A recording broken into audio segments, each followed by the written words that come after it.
Welcome to Being Human with Steve Cuss. On Being Human, we take a look at all of the relational dynamics under the surface that get in the way and infect all of our relationships, not just our human relationships. Obviously, that's where we tend to go. We think of our family or our workmates and trying to figure out how to get along and how to break some patterns with them. But on this show, we also pay attention to two other relationships: the very elusive relationship with yourself. We often just don't consider that we're in relationship with ourselves. And also our relationship with God, which for many of us is our most precious relationship, but is also often, how do you say it, like the most intangible. And in my studies of relational dynamics, I was really surprised to discover that the same dynamics that infect our human relationships also get in the way of us and God. And that's why every week we pause and we light a candle, because we live in such a reactive culture. Whatever culture you're tuning in, whether it's the United States or Switzerland, anywhere you are in the world, we live in such a reactive culture, and reactivity stops our awareness of God's presence. It was Jacob in Genesis 28 who said, "Surely the Lord was in this place and I was not aware of it." That is the confession of a reactive person. And so we pause and we light a candle. And for those of you on video, you see it. For my audio audience, you hear it.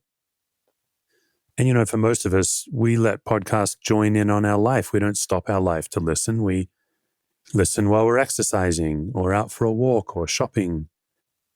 And whatever you're doing, you can pause now, just even for 30 seconds, and intentionally relax into God's presence. Looking at the light to remember that God is light, and in him is no darkness at all. Well, we've been doing this pod for a number of years now, but recently we had this wonderful edition where Christianity Today's podcast moderator, Clarissa Moll, joins me to kick around a concept.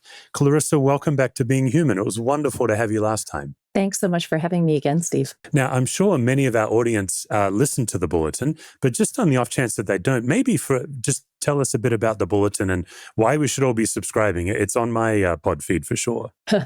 Well, it is the flagship news podcast of Christianity Today. We talk about headlining news, current events, and trending ideas, all the stuff that you see in your news feed on social media or in the newspaper, if anyone's still subscribing to a newspaper these days.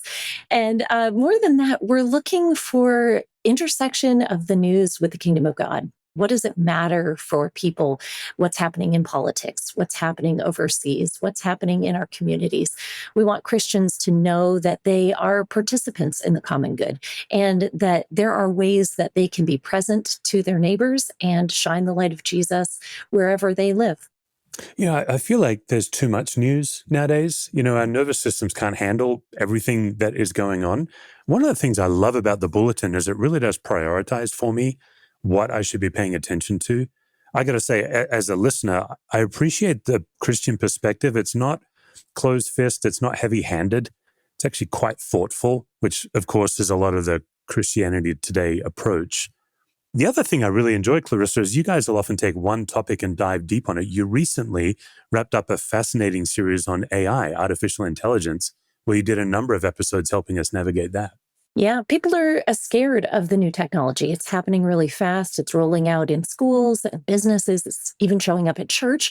And so part of what the Bulletin wanted to do was sit down and say, okay, what if we took a breath and we stopped to think about this theologically, practically, relationally, so that Christians didn't feel like they were sort of cascading down the hill of technological change so fast that they didn't get a chance to really think about it seriously. It's one of those take a breath moments that I think reflects a lot of what you do on your show, just taking a breath, thinking, not being reactive, but really allowing ourselves the space for a fuller sense of understanding. Where do we relate to the world around us? Well, once in a while, Clarissa will be joining me here on Being Human to really dig deeper into one of the tools. We're interested for our audience to be able to actually spend several weeks in one tool and really try to practice and work it out. Right now, we are about halfway through our season on the 4 spaces of anxiety. And just as a recap, that's the space inside me, the space between me and the other, the space inside the other, and the space between others. What reactivity and anxiety tends to do is it jumbles everything into like a vague tangle where you just know a feeling, but you can't locate the anxiety. And one of the great gifts I was given first when I was a trauma chaplain was learning how to walk into any room and locate the anxiety.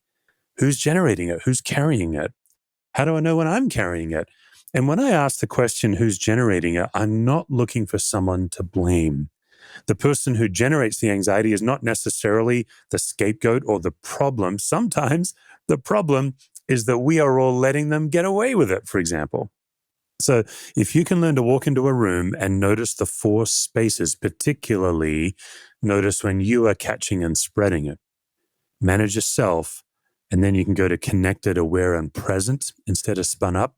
It's simple and it's profound. Clarissa, we kicked this around a month ago. Have you had any chance to notice or practice anything in the last few weeks? Yeah, definitely. In my work at the Bulletin, as I interact with the news, in my family, with my colleagues, the third space has really stood out to me since we talked last, and that's the space inside the other. Steve, you said at one point that you can't worry another person into change, and thinking about what they're thinking about can't lead you to peace. And boy, have I been ruminating on that like a cow on her cud for the last month. Wow, I can't think someone else into change. I can't think about what they're thinking about and feel peace after that. That is a real wrestling place for me, that spirit, that space inside the other. And I really wanted to dig in with you today to understand that difference between the second and the third spaces, between the space between me and another person and the space inside that other person, because it's definitely something I identify as a place of wrestling for myself. Yeah, this is a really common question, the second space versus the third space. Let's dig into that. But before we do, are you the kind of person who tends to ruminate on the same population, or do you tend to ruminate on anybody? So, for example, I've worked with people, they're just so sensitive to how they come across that they'll leave any room thinking about all of the people. And then there's others that they're like, no, really, there's just six people in my life that I spend most of my time ruminating on. I think I'm definitely the latter. Yeah. So it can be really helpful. We actually encourage people to keep a journal and just make 2 appointments a week. It takes you 5 minutes and just pause and say, okay, God, whose brain have I been in since I last journaled? Whose brain have I been in this week? And you just write their names down. And then what I do at least is I pray for them. So I find myself praying for the same people a lot. And I'm just, it's really, I sometimes wonder how God feels about that prayer because he's like, I don't think you're really engaging me. You're really just kind of working out your brain. But it is an act of faith. It is me saying, okay, God, these people are yours. They're not mine. You know, Lisa and I just dropped our final child off to college and came home to an empty nest. 2 sons and a daughter. And I know, Clarissa, you did too. You dropped 2 of your kids off to college. Oh my goodness, that third space for both of us has been activated. You know, trying to not read our daughter, too much. How's she doing? How are we doing? And that is where the second and the third space get a bit, mixed up together, I think. Well, talk to me a little bit about the 5 core false needs that every person has, because I think that they relate here to that instinct to try to get into somebody else's head. Yeah. Yeah. And we'll actually do a future season and we'll really camp on these 5 false needs, but they are control, perfection, having the answer. And people get tripped to that. They're like, really? But several of my audience right now will be like, oh my goodness, that's one of mine. I always need to know. So control, perfection, having the answer, being there for people when they're hurting, and approval. That fourth one, being there for people when they're hurting, people get confused by that because they're like, well, isn't that a Christian virtue to be there for somebody? It certainly is. The problem is when you can't tell the difference between somebody's need and your need to be needed. You just like rush in. Your impulse to rush in. You're over helpful. Those are the 5 false needs. They're all a form of control. The easiest one to notice is perfection. And what you're looking for is you're looking for a little Armageddon that goes off in your body when you can't get your false needs. So for example, for me, knowing the answer is one of mine. I've got 3. If I don't know the answer, like my body tells me I'm in trouble or I'm stupid. It's wild. I can feel it physiologically. With a perfectionist, a mistake is Armageddon for them. The idea that they would make a mistake that would affect another person. I was coaching a perfectionist once, and I coached him to, he loved to do woodwork. And I said, I want you to build a bookcase that wobbles and go show your dad and brag about it. And he's like, he just was like, his body was saying that would be the end of the world. And so those are the 5 false needs. Well, sometimes I find it hard to distinguish between what is coming at me from the outside and what is sort of being triggered from within. You talk about that Armageddon feeling. Why is it so hard for me to distinguish between that external and the internal kind of triggering? Yeah, reactivity, it's so vague. I talk about it as if it is a gospel or an actual personified force. And reactivity wants you to stay vague and stuck, and it wants you to stay in a state of doom. So it is presenting you a gospel. It just happens to be a gospel of bad news. And so when you're reactive, your brain actually gets quite confused, and you can't locate the anxiety. That's why we don't train people to immediately locate the anxiety. Oftentimes you have to begin by first noticing that you're even in a reactive state. The good news is over time, we all tend to be triggered by the same events. So when I was a pastor, I knew that an elders meeting would trigger me, not because of those elders. I had amazing elders, but because of my need to have the answer. And elders meetings by design just had a lot of questions from elders to me as the pastor. So therefore, the possibility that I wouldn't know something was very high. So I'd go in or come out anxious. Well, that's really helpful information, because now I can go into my next elders meeting hyper aware of the 4 spaces. And so part of me is actually managing an elders meeting, and part of me is noticing the dynamic. And so when I know, okay, this elder asked me this very reasonable question, I don't know the answer, I'm feeling defensive or stupid. That would explain why I've gotten a little short with him or her. And I can see their reaction, like, what's going on? Um, so over time, once you notice your patterns, you can start to walk into situations on purpose and practice. And what's beautiful about brave practice, you don't actually have to do anything different. You don't have to say, hey, elders, I'm working on this crazy thing. You can just walk into that meeting, but you're paying extra attention to your bodily reactions, and you'll start to feel, is this coming from inside me, or is this coming at me from someone else? But my brain is always telling me it's someone else to blame. So when an elder asks a question I don't know the answer to, my brain is saying they shouldn't be asking that. That's none of their business, even though that's not true. So I have to get past that initial impulse and say, wait a minute, actually, they can ask anything. I'm not under threat at all. They can even ask an unreasonable question. They can even ask a question with some heat or sarcasm on it. That doesn't mean I have to catch it. So I don't know if that helps, but you start to become a bit of a surgeon with where is it coming from. Yeah. So if the first space is I am coming to know myself. I am coming to know what triggers me. I am learning to notice myself. I need to have some of those skills already in motion as I move into that second space of being with the other, being able to notice both myself and pay attention to them. And this is going to create some discomfort as I'm learning how to do this.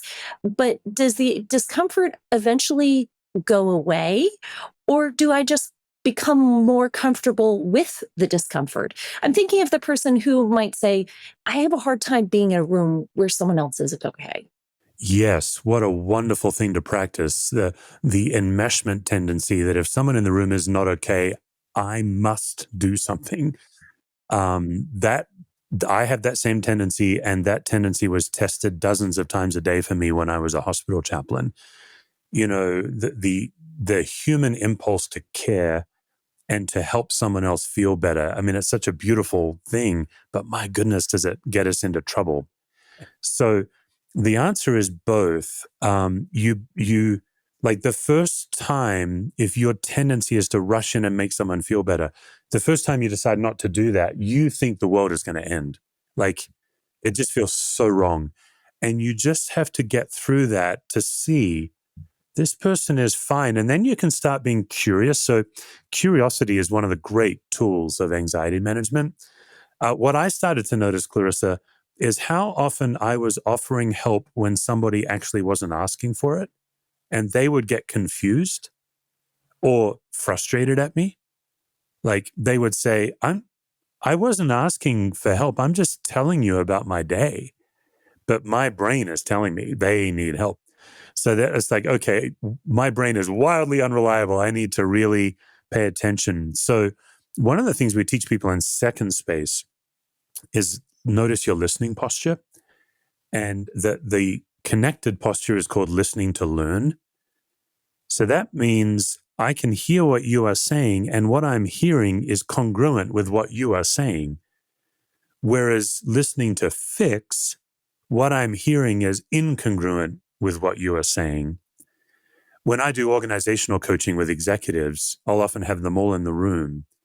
And and this is a particular training I have, but I'm saying, okay, he said this, but she heard this.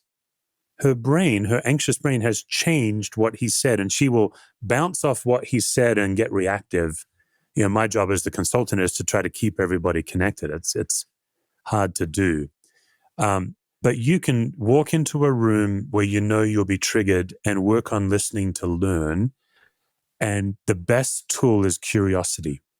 That just asking curious questions. Obviously, Clarissa, you are uniquely gifted at that. Asking curious questions again and again and again will quell your anxious need to rush in and fix. In my case, it quelled my need to have the answer. And I'd even be curious about myself. I wonder why I always feel like I need to know something. Why is it that when I don't know the answer, I feel stupid? And that's deeper work, sometimes involving a therapist, but that's the deeper work. Well, and we can ask those questions without fear when we know that we are beloved by God, that we are fully accepted by Him. We don't need to be afraid of asking those kind of questions. This makes me think of a conversation I had recently with my mother, who is in her 70s now. We were talking about, the days gone by, and she said one of the most important moments for her as a parent was when I was in college. I was very exasperated with her, and I said, I don't need you to fix it. I just need you to listen. And she said that was a real turning point for her in our relationship, realizing that there were these separate spaces, that there was the space between me, or there was the space within me, the space within her, there was the space we inhabited together. And then there was this other third space, this space within the other person that she really couldn't enter, that she needed to sit, as you're describing, as a curious observer and just participate in a very passive, but in a non-instructive way, but in a very present way, to practice the gift of presence. And I'm curious about this third space, the space within the other person, because it's one I feel like I inhabit frequently. Sometimes I don't even realize that I've become sort of an amateur mind reader. Can you describe a time where you realized you were getting into somebody else's head? What did that look like for you? What it looks like for me is I make meaning out of their behavior, and then I construct a narrative. At its darkest, Clarissa, I'm not proud of this, but it turns into an anger fantasy where they have groveled back to me, begging my forgiveness. Steve, you're right. I was wrong. And because I'm the bigger man, I forgive them in my anger fantasy. It's always, anger fantasies are wonderful because you're so self-righteous. But typically, I notice that I think I know what their motive is when I don't know. So what I'm trying to measure for me when I jump into third space is I'm trying to measure the difference between their behavior versus the meaning I made out of their behavior, between what they say versus what I think they really mean. Now, I've been on the other end of this. I don't know if you've ever had at church, I call them freaky discernment people. I know that's not very kind, but they think that they have a hotline to God, that bypasses you. And so like I've had this happen where one of these freaky discernment people will come up to me and say, "How are you doing, Steve?" And I'll say, "Oh, I'm fine, thanks." No, no, you're not. God told me, what? Well, that's a person, I think they've not heard from the Spirit. I think they're just in third space. And it's very obnoxious to be on the other end of third space. I'm like, no, I think I know myself. I think you're rummaging around somewhere you don't belong. So when I've been on the other end of it, it's really helped me see this is what it feels like. But I'm trying to notice, okay, this person said this. What if I just take the words of Jesus and let their yes be yes and their no be no? And so I actually chose naivete and gullibility, and that has really freed me. So I know there are people who are saying behind my back, "Steve is easily fooled. You can tell him something and he'll take your word for it." And that's true. That's so much more freeing for me than trying to figure out what they're, reading meaning in. That's exhausting. And then from my point of view, that's on them. That's between them and God if they're not people of character. If they mean something different than they say. So I'm just trying to measure, have I crossed from their behavior into the meaning and particularly for me, motive? When I ascribe to someone a bad motive, that's really dangerous territory. Well, it's almost like we in reactivity try to play God. And I wonder if there's something about reactivity that clouds my awareness that God is God and I am not. The reason you don't notice God when you're reactive is because you have taken God's seat. Metaphorically, we're not powerful enough to move our sovereign God, but if you look at those big five false needs, control, perfection, knowing the answer, being there for people, and approval, those are God's core attributes. And you start to realize the difference between being God-sized and human-sized. God's in control. Humans don't have to be. We can trust. God is perfect. Humans get to make mistakes and grow. God knows everything there is to know. Humans both get to be ignorant on some level. We don't need to know everything in the world. We were not designed to know all the news, for example. But also, not just knowing everything, humans get to be curious and research. And you can go down the list. They call it somebody who always has to be there for someone. They call it a God complex. And so you cannot notice God when you are trying to be God. It really is the very first temptation that humans were offered is you can be like God. And reactivity is the actual warning signal. It's like the tornado warning that you are no longer relaxed into God's presence. You've overreached as a human. So is what you're describing differentiation? I wonder if you could describe that for me and perhaps how differentiation can help me as I am in that second space between me and the other and trying not to get into the third space within the other. Differentiation, it's one of those concepts that was first coined in the early 60s, and people are still struggling to teach it. I think it's so conceptual. I think the best way to think about differentiation is to think about people. So if you think about the best boss you've ever worked for, it's almost always that they were well differentiated, which means you could be, they took you exactly as you were, but also you wanted to be your best around them. It was both. So if we then move to the movies, a lot of Tom Hanks movies, he is just a remarkably differentiated person, like Forrest Gump. It's a fiction, of course, but man, he is exactly himself. And people around him tend to get better. He tends to bring out the best in someone like a Lieutenant Dan. He cures Lieutenant Dan of his cynicism, for example. Then you go to the Bible and you see, okay, Jesus of Nazareth, the most differentiated figure in history.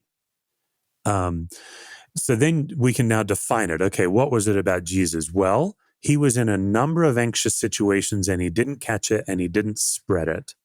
Now, occasionally he would stir the pot. He would spread anxiety to annoy people. That was not a reactive move. It was a deliberative move. So, Clarissa, I love troll Jesus. It's one of my favorite aspects of Jesus when he's trolling the Pharisees, when some blind guy's walking along and the Pharisees are like, "It's the Sabbath. You better not heal that guy." And he's provocative. He kind of heals out of spite sometimes. I know it's not cool to say it, but some guy can see because Jesus is like, well, I'm going to heal him now, So once in a while he did raise people's anxiety, but most of the time you look at all of the situations he was in, starting when he was 12 with Mary and Joseph rushing back when they lost him, to James and John's mom asking that they'd be on his right, just a small favor, Jesus, just right hand, to all the squabbles of the disciples, to the Pharisees trying to throw him off the cliff again and again, even in front of Pontius Pilate.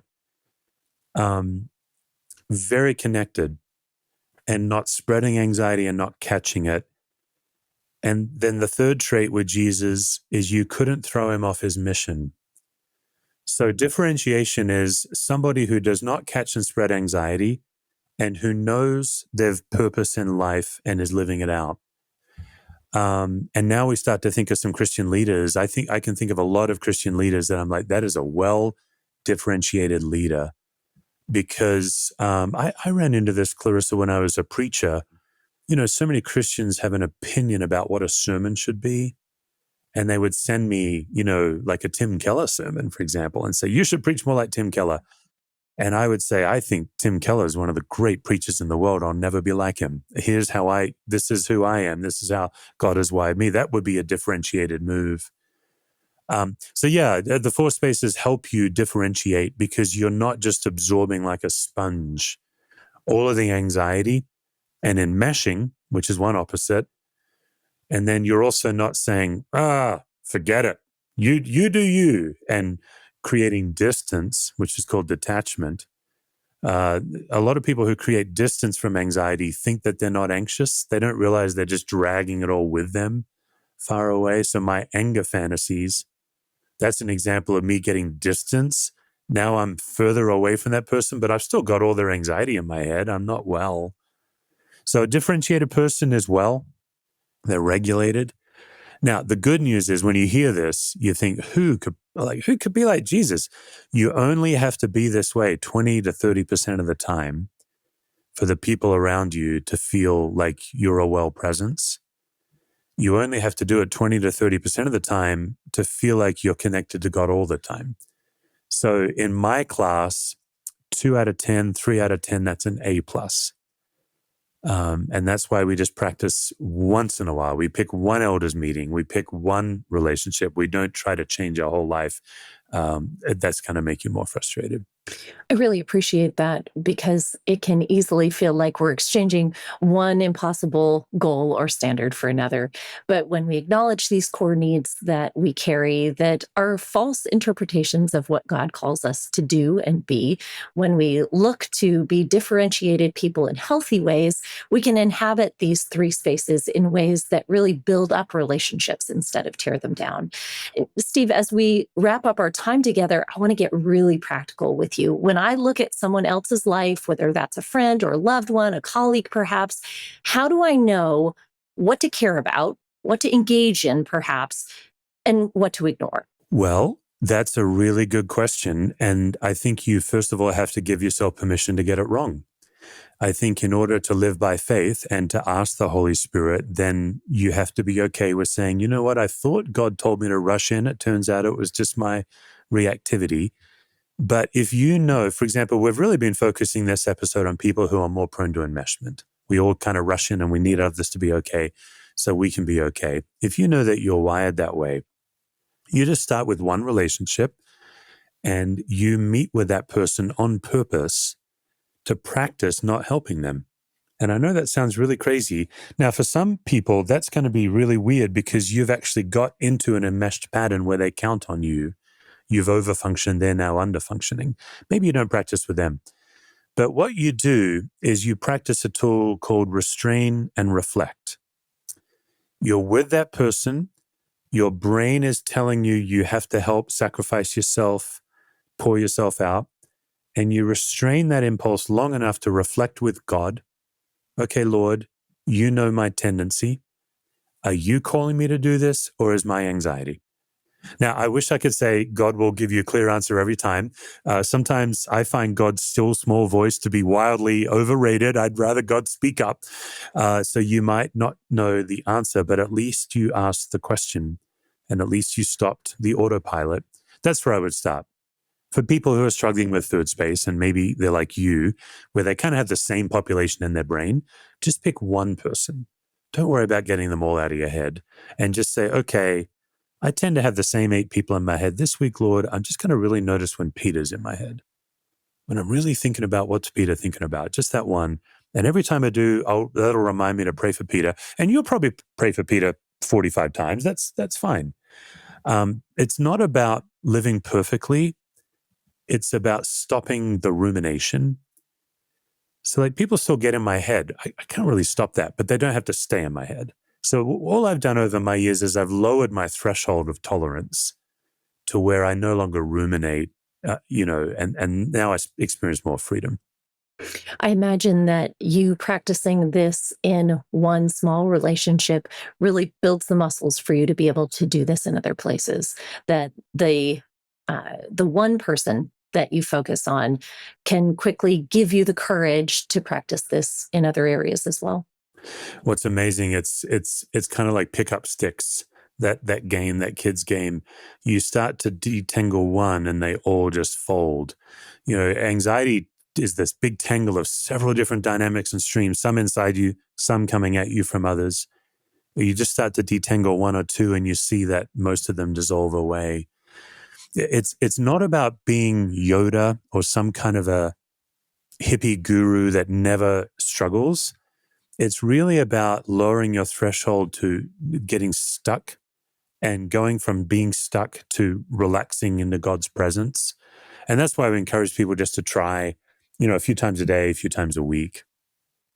With this episode comes out, we actually are opening up our online community for people. They can just go to capablelife.com. We'll have a link in the show notes. And we're doing live webinars this week where you can learn more of this stuff. You can join our private community. We open it for like 3 days and then we close it. And then all of our new members go through it with me together. And so for people who do want to dig in deeper, they can go to Capable Life and take a look at that. And then if you're watching this or listening to this on a rerun, we'll open it a few days, a couple of times a year. You can get on the wait list. We'll let you know when it's open again. For those of you who want like a more guided experience where we're all doing it together. Well, thank you for inhabiting this space with me in this episode today. As we wrap up our time together, I'm curious about what questions you might have inside your head, since I can't read your mind and enter that third space. What are some questions you might have for me? Well, let's see. What have you noticed about yourself in fourth space? We've covered kind of first, second, and third, but what's your capacity to notice either when you're in the room and let's say Peter walks in and changes the mood, or you walk in and you notice the mood? Have you done any work on that? Well, I think that I've noticed this most in my interactions with my family of origin. As an adult, we have these patterns that we have with our families. And as we grow up and develop our own lives, we change and differentiate from our families of origin. But there's something really funky that happens when you arrive back home for Thanksgiving dinner or you arrive at Christmas morning. You kind of change the oxygen in the room. It's as though there's this subtle shift that happens where you're noticing how other people respond to you. They're responding to your past, to your present. Talk to me a little bit about how our understanding of our family of origin can be an asset or a liability as we're entering that fourth space. Yeah, family of origin work is the hardest work. Nuclear family, second hardest. Family of origin, we kind of playfully say when an umbilical cord is involved, it's 10 times harder. I feel it. Yeah, for sure. Those coping mechanisms as a child, whether you had a very, very painful childhood or whether you had a wonderful childhood, we all made agreements with ourselves on how to survive childhood. And we drag those coping mechanisms and those patterns into our adulthood. And the founder of one of the theories I've been trained in, Murray Bowen, he says, how many minutes can you be around your parents before you become an 8-year-old? Wow. And I was home with my parents 3 years ago. My mum was dying of cancer, and I was trying to get home to Western Australia a lot. And there was one trip, I was just me and my parents. It was very precious, but I texted my wife and I said, okay, it took 11 days and now I'm 8. And I'm pretty proud of that number. That's not bad. Like 11 days before I became 8 again. That's a hard fought number. So I do recommend that people don't necessarily start with family of origin. The other dynamic, I'd be curious if you've noticed this, we will be getting into resistance probably in 2026, the way a group resists a new system. And so part of what happens in your family of origin, like with birth order, if you have siblings, maybe you have adult siblings and you as siblings have to start making decisions on behalf of your aging parents. That's a common dynamic. Well, the birth order really comes to the fore there. And if you try to change that, watching your siblings resist, where everyone has an agreed upon unspoken part, yeah, I wonder if you've run into that, whether it's, your own kids, or I know you've married into some kids, like you've got a couple of family systems that have been put together, or maybe you've even noticed it in some friends. Yeah, I've seen this play out in my blended family. I've even seen it play out in the workplace, that as people grow and change in their roles, perhaps on your team at work, that you can start to feel like you're the only one of your kind in the room, that you don't really fit anymore.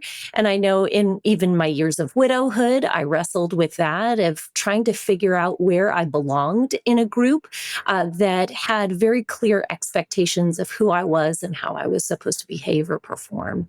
I found for myself in all of those spheres that a gentle perspective shift does more to help me than just about anything.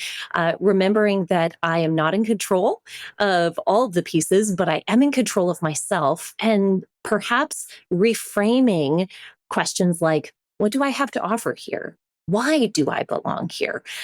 With the assumption that I do belong with this group of people, whether that's my team at work or with my blended family, with my extended family or friends. That perspective shift, I think, has been very helpful to me as I've navigated how to move into those spaces where change is happening and people are resisting it. Yeah, what I really appreciate about that answer is you've gone back to first space, and that's where we encourage people to spend 90% of their attention. The human condition is always to focus on the other person or the other people. I think it's back to the Garden of Eden, hiding and blaming. And sometimes we're looking for someone to blame, but I think sometimes blame is just simply fixating on another, worrying about another person is kind of a modern version of that. That's that third space. But we tell people you'll be so blown away if you just pay attention to yourself. That was the most shocking lesson of hospital chaplaincy, is what these poor families needed most from me was me to notice myself. So I could manage myself first, walk into that room and not catch everything that was flying around, and restrain my own desires to say things that aren't helpful. That's what these families needed. But it's so counterintuitive to first pay attention to yourself. It even feels selfish, I think, for Christians. I'm thinking about when I was in college, we had this guy who was very cynical and very sarcastic. I was a freshman, he was a sophomore. Loved him, but he was always cutting with his humor. He came back from summer break, my sophomore year, his junior year. And he announced to our friend group, he's like, I want you to know I'm really working on this sarcasm and cynicism, and I'd love for you to help me with that. I don't want to be that kind of person. Pretty impressive for a young Hmm. college guy. He lasted about 10 days and reverted back. And it was really sad because the group wouldn't let him. We didn't know how to relate to him in a more earnest and intimate way. A lot of the work I do with organizational change is, how do you see what's on the other side of resistance? So when you decide to bring change like he did, the group will resist. But if you stay differentiated and clear on your values and working on first space, that's where things get really interesting in organizational change, relational change. So these four spaces, it's our foundational tool we teach, but we never graduate from it. I'm still constantly using it, even as recently as dropping my daughter off to college this week, really paying attention to what's going on in me, what's going on between me and her. Am I in her brain? And so this is just a simple tool that even when this season is over, people can keep keep working on. I appreciate that. It reminds me of that scripture that in my weakness, God's strength is made manifest, that I can turn to myself and say, I am less forgiving than I ought to be, or I hope to be. I am more critical than I hope to be, and allowing our honest internal assessment to really push us into God's arms and help him and allow us to be transformed by him. That's exactly right. Most of us, we don't realize how little we trust God and how much we depend on ourselves. And I say that with no shame or condemnation. That's just what it means to be human. And so the opportunity to notice your reactivity so that you can have more encounters with God, I think that's the good news of all of this work. Well, Clarissa, thanks again for joining on Being Human. It's always lovely to have you coming on and moderating and helping us flesh out these tools. Next time we're together, we will be launching a new season and a new tool in about a month's time. So everybody, thanks very much, and we'll see you next episode.